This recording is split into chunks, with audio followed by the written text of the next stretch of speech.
Okay, so there was this really contentious vote in Australia's parliament. Let's get into what happened. The government passed new hate speech laws, so why did a former deputy PM vote no?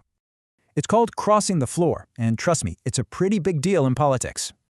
Right, the bill was aimed at extremist groups. So what exactly was Joyce's problem with it?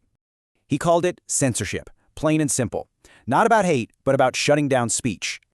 So here are his main issues. He felt it was vague, rushed, and a real danger to the media. He called it an omnibus bill, basically a mix of good ideas and, well, rubbish. He basically asked, who would vote for that garbage? The flaws were just too big to ignore. And you know, it wasn't just about that one bill. He also voted against new firearms laws. His argument, it was unfair to rural shooters.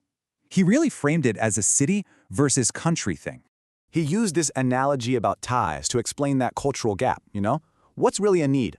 He said it was just wrong to lump in country culture with actual criminals and terrorists. But you gotta wonder, right?